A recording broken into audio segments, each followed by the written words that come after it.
Hi, this is Romantech, the DJ with the romancing technology. So what is with this online dating vid? Well, it's called Such Heavy Wings Online Dating because girls will jump online and they will search for my username, but instead of finding something else, they will find this video and then they can learn all about online dating from me just like you can right now. So now I don't want to scare you, but I don't think a lot of the info you'll take in online tells you really what you should know about online dating, and that is that it's not really any easier or simpler than any other form of dating. It's just a bit different and the problems are a bit different. But of course, long term, the more you go through the process, you'll find that the problems are exactly the same because you're still dealing with humans, dating and relationships, and so you're covering the same area. It can work, but just like any kind of romance, there's always a lot of dead ends. Just because you met someone one night,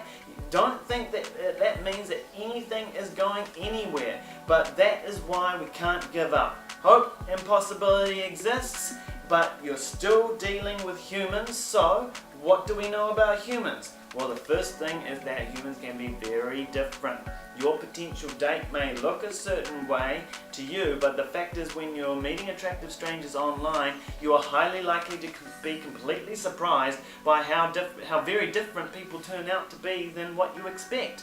We all have a lot of assumptions about certain things that we see as being similar or different to what we already know, but when you meet strangers online, you find that these assumptions you've made often being challenged as you suppose a person to behave or act in a certain way then totally surprises you because a lot of the assumptions that you've made about them don't hold up that well when tested. Okay, so after all, we have to be comfortable with the fact that the kinds of people who join online dating sites are the people who have not been successful in finding a steady partner. So for whatever reason someone is single long term, often the single people on the dating sites are there because they may have a few small issues with relationships. Doesn't make them bad people, but we just have to be aware of this, and that you will often see some unpredictable behavior from the people you meet online because they have these certain low level issues, relationship issues. You will also see unpredictable behavior because of course these people are for the most part very much somewhat anonymous and usually maintain no other connection with you except through the site, and once that connection has ceased, there's a fractional chance you will ever see them again. So when something ends online, it is very quick, it is very final, and you just have to accept that. But let's not get too ahead of ourselves here. You've got to know the basics first, and that is if you're a woman and you have some attractive photos on your profile, you will find yourself getting bombarded with many messages from all types of guys that you probably weren't expecting. As I said, a vast cross-section of diverse dudes from the community and many different people you probably wouldn't normally interact with.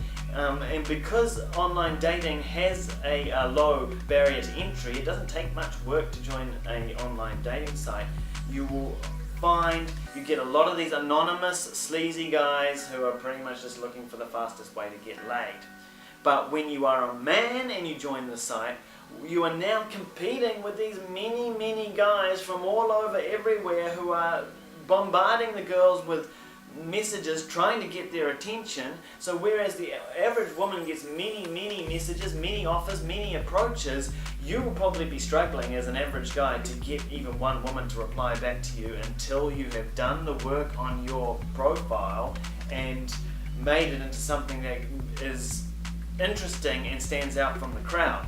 So what do you do? Well, if you're a guy, the first thing you've got to do is go to work on your profile and show me something that's going to get a girl excited, because there is a small group of guys who are already using the site that you're using right now, and their profiles are awesome and their banter is awesome, and they are talking to girls every night and getting their numbers while you're not. So you got some work to do. If you're a woman, you're going to have to take a look at the kind of guys you're messaging and give them a chance to present who they are. Things are not usually as they seem on a dating site, so you usually have to be aware of that without killing the vibe before it gets a chance to get started. So by being patient through the messaging process, moving to text, moving to phone calls before you meet these guys, you are able to see more of the real person you're chatting to emerging before you get too excited about what you're getting yourself into. But both men and women are going to find themselves disappointed when you move to that point where you're meeting people in real life, because you're often disappointed by your prospects or you feel you're being rejected. Having someone you're chatting to or have met once or twice completely disappear and stop responding to you without any explanation is actually a fairly common occurrence. You shouldn't take it personally, you just need to accept it. You can't feel bad about rejection because this person, they never got the chance to know you. You don't know them, and you don't know what's going on in the background of their life. You know, you don't know this person, they're a stranger, so you don't know what's really happening with them. So you can't take rejection personally in this way. Now, online dating will make you feel like you're dating down, and the prospects on offer maybe are not up to your standard, and that can be discouraging enough as it is. But that is part of experiencing the diversity of meeting complete strangers. What you've kind of got to do is keep cycling through, keep going through the process, accepting well in advance that most people you meet will not actually be good matches at all. And in most circumstances, it is the women who become aware of this first. However, it is important for men to keep meeting women, because you begin to learn the skills of having the basic experience of interacting with women romantically on a regular basis, which is already putting you light years ahead of the other guys who are still stuck on the site with their awful profiles and their lame banter. So that is all I'm going to say about online dating this time round. The DJ Romantech with the romance and technology. Hey, if you want to hear me say some more about online dating, because I got plenty more to tell you, why don't you leave me a comment, subscription, maybe a like even, and you never know, I might be back with another edition of the Such Heavy Wings Online Dating Guide. Until then, be good. See you soon.